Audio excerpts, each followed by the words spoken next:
à tous et bienvenue sur NCTV Actu pour ouvrir notre actualité durant cette période estivale.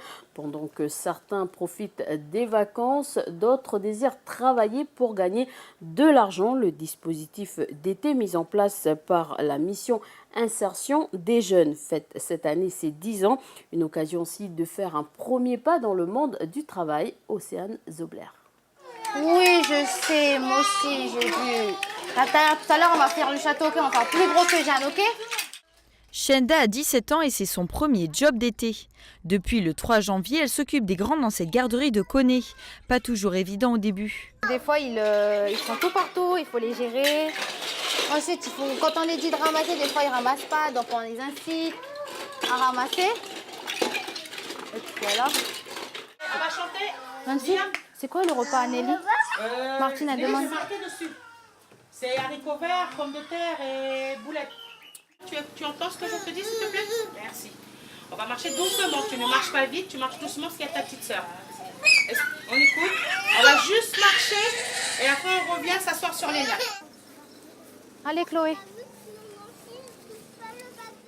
Comme tous les jeunes qui souhaitent participer au dispositif, Shenda a dû s'inscrire et faire les démarches nécessaires afin de pouvoir travailler. Je me suis inscrite à Cap Emploi. Et puis c'est ma tante qui a fait les papiers. Et puis j'ai participé. J'ai demandé, on a fait les papiers aussi avec Nancy pour tout ce qui est certificat médical, etc. Et puis voilà. Et c'est très bien. Ça me donne des sous pour les études et puis voilà quoi, tout ce que je veux acheter. Comme ça, je ne dépends pas de mes parents. Shannon, regarde la petite bébête là-bas. Ah, la petite bébête là-bas. On fait demi-tour, Nolan. Les employeurs cherchent avant tout des jeunes motivés et autonomes. De temps en temps, je suis derrière elle, mais Shelda, elle est autonome. Je suis partie à l'IFU, elle était, voilà, je lui ai donné sa fiche de poste, je lui ai dit, voilà, c'est ça, ça, ça, ça, ça.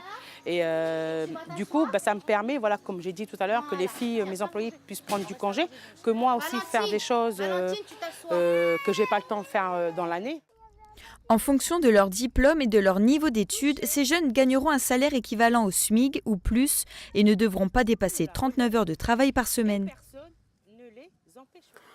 Politique, dans notre édition d'hier, nous avions proposé le mode d'emploi pour les primaires de la gauche. Le vote aura lieu dimanche dans certaines mairies du pays.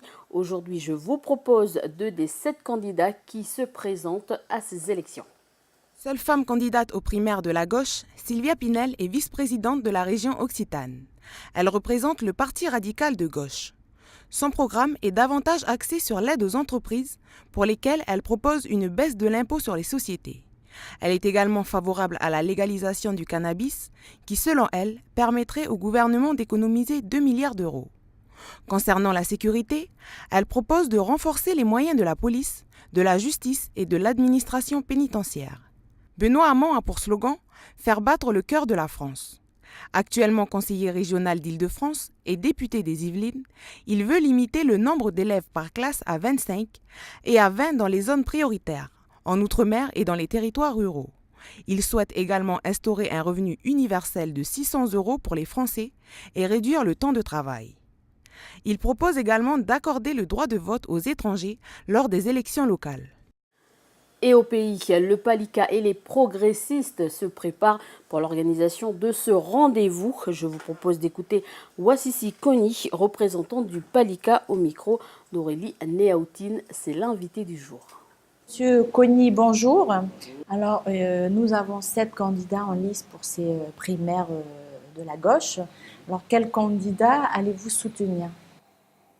Nous, on n'a pas le choix des différents candidats. Ce qu'on sait, c'est que on sait ce que le gouvernement de gauche a fait ici, notamment M. Hollande et M. Valls, qui sont des personnes qui sont venues ici en tant que président de la République et en tant que Premier ministre, pour signifier le sens dans lequel on va travailler.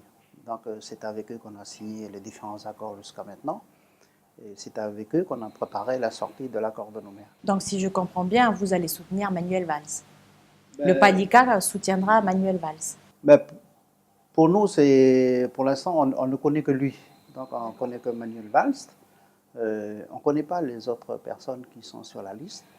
Et c'est avec lui qu'on a conduit tous les différents travaux depuis maintenant presque 1 an, 2 ans sur la sortie de l'accord. Et c'est pour ça qu'on est plus à même à dire que c'est peut-être le candidat le plus profilé pour nous, pour poursuivre l'action qu'on a menée jusqu'à maintenant. Donc, M. Kony, Manuel Valls est un peu en ballottage par rapport à François Hollande. Est-ce que vous pensez que ce positionnement pourrait être défavorable pour cette élection? Donc, c'est sûr qu'il a été Premier ministre de François Hollande et il porte la responsabilité du bilan de tout ce qu'a fait le président de la République jusqu'à maintenant. C'est un fait. Mais ce que nous, on regarde, c'est ce que la gauche a fait ici. Par rapport au dossier de la Nouvelle-Calédonie, ce sont quand même Manuel Valls et Hollande qui ont porté ensemble le dossier de la Nouvelle-Calédonie en soutien avec les députés socialistes qui sont à l'Assemblée nationale et les sénateurs socialistes qui sont au Sénat. Donc c'est avec l'ensemble de ces gens-là qu'on a porté l'accord de Nouméa jusqu'à maintenant et qu'on continuera à le porter. Et là, les différents travaux qui vont se poursuivre jusqu'en mars, avril, mai, ce sont surtout avec ces gens-là qu'on va continuer à discuter pour la sortie de l'accord. Alors, par rapport à ces primaires qui seront menées sur la Nouvelle-Calédonie, comment allez-vous mobiliser les gens pour qu'ils viennent voter?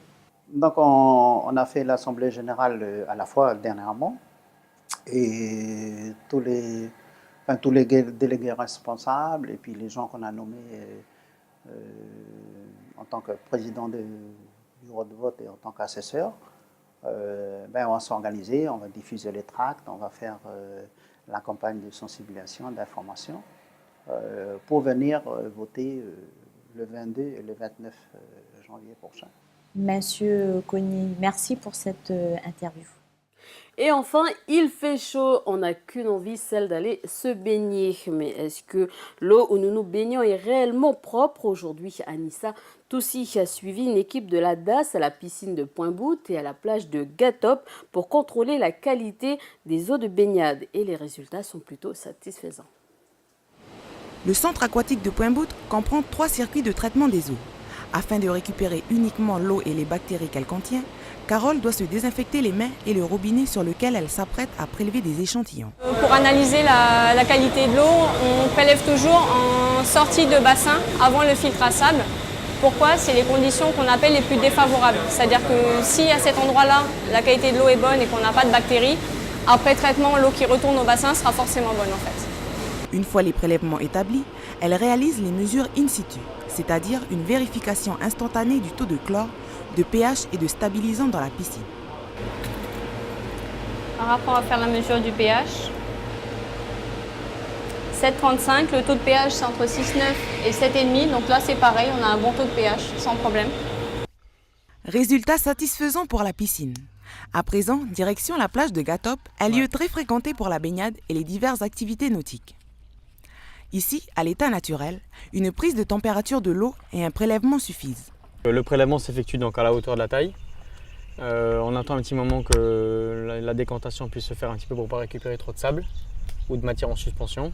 Et on effectue le prélèvement. Les prestataires ont un délai de 48 heures à 72 heures pour rapporter l'échantillon en laboratoire. Moi, je réceptionne les résultats d'analyse des piscines et des eaux de baignade en mer à la DAS. Et dès qu'il y a un dépassement de seuil, j'avertis le chef d'établissement des mesures à prendre. Et en ce qui concerne les eaux de baignade en mer, j'avertis la mairie. Et je préconise, en fonction des cas, soit de déconseiller, soit d'interdire.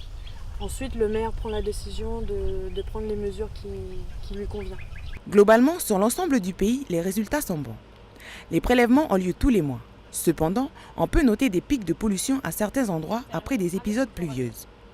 La DAS préconise donc d'éviter les baignades à ces moments-là. C'est la fin de cette édition. Merci de nous avoir suivis. Merci à l'équipe qui m'a aidé à réaliser ce journal. Je vous souhaite une très bonne soirée.